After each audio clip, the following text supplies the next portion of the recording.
We're going to start in the US. Brittney Griner, the basketball star jailed in Russia for cannabis oil possession, has arrived back in the US now after Moscow and Washington arranged an exchange of prisoners. Here's the moment she stepped off the plane in San Antonio Brooke Army Medical Center. She'll have a medical assessment there. Griner's freedom came in return for the release of an American, Viktor Bout, a notorious Russian arms dealer, nicknamed the Merchant of Death.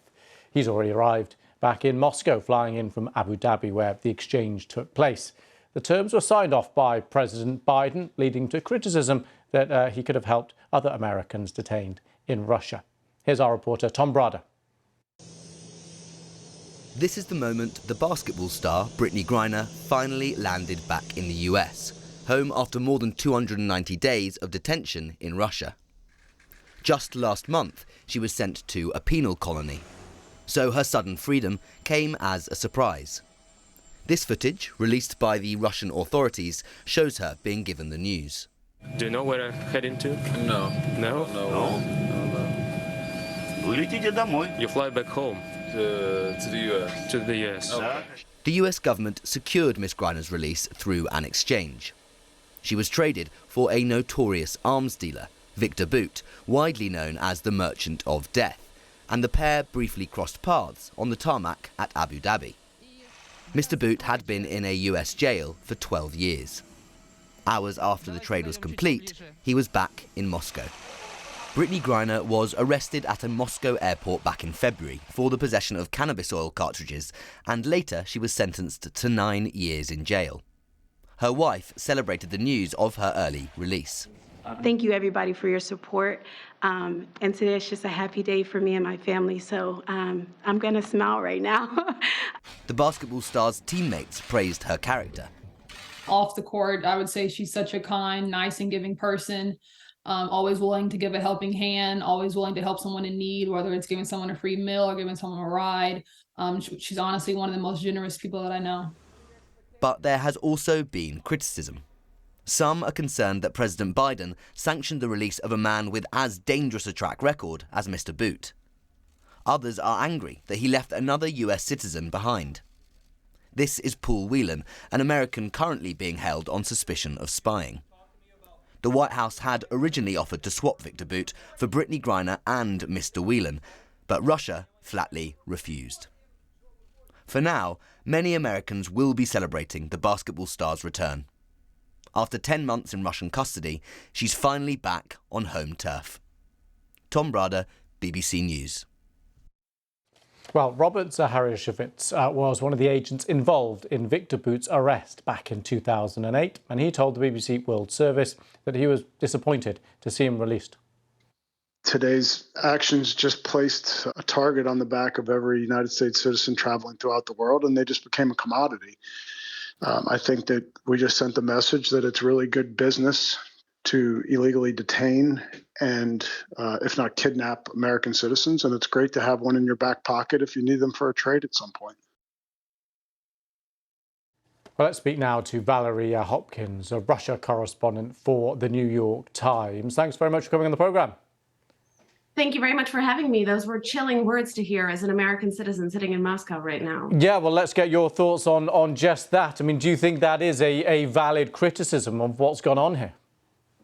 Well, you know, it's really not my place to make that decision, but I did speak to a number of former diplomats, you know, people who are involved in this, who have a stake in the game. And, you know, while some American officials I spoke to said that, you know, any American that's freed is good, and any decision to bring someone home is helpful. I did speak to a Russian analyst in exile, an expert, Andrei Soldatov, who's actually in exile in London now because of his own threats from the Russian government, who said that this sets a very worrying precedent because, you know, if during the Cold War there were sort of rules of the game in that, you know, spies were arrested for spies, etc.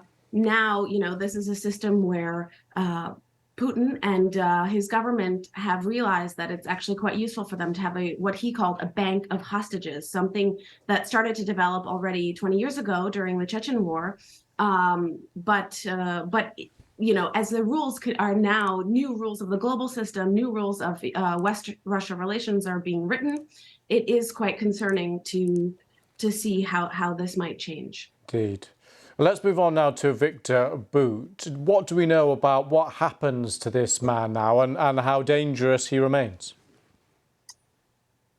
Well, it's unclear what kind of role Victor Bout is going to take on in public life. And it's also unclear, what kind of relationships he still maintains. Mr. Soldato, who I spoke to yesterday, said, it's almost, we don't have, of course, any proof, but many experts and those who study the Russian security services do believe that Mr. Bout was part of military intelligence. And some people believe that, despite his years and years in American detention, he still maintains some of his networks, some of his contacts, and those networks, Mr. Soldatov said, would possibly be very useful for Russia now, as it becomes more and more isolated from the West and tries to engage, deepen its engagement with Africa, with the Middle East, places where Mr. Bout spent a lot of time traveling, doing business, and building ties. Mr. Soldato, for instance, also suggested that perhaps Mr. Bout's networks would be useful to Yevgeny Prigozhin, who is in charge of the Wagner Group, the private army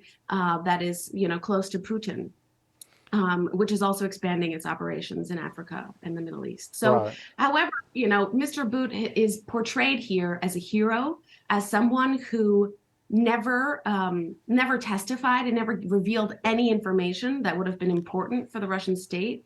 And he's been rewarded with a hero's welcome here at home. OK, and just before I let you go, I want to ask you about Mr. Whelan, US citizen, of course, still being held in Russia. And there's been criticism that he hasn't been involved in this deal. Yes, I actually traded messages yesterday with Mr. Whelan's twin brother, David, who said he was really disappointed and was hoping that it would be possible to get him home. Their hopes were really raised over the summer when the prospect of a 2-for-1 deal was first floated. But Moscow was very clear that they didn't want to have a 2-for-1, and I think that President Biden said that they've also made it clear that either Brittney was coming home in exchange for Mr. Bout or no one. There are already several possibilities being discussed. Among them is the possibility of trading Mr. Whelan for a Russian citizen who's been detained in Germany for murdering someone in a public park, murdering a Chechen dissident. But of course, I have no inside information or insight into that. And that would be a very complicated, it involves more than 2 governments. So it would be a very complicated negotiation. OK, we have to leave it there. Valerie Hopkins, thanks so much for coming on the programme. Thank you. Thank you very much.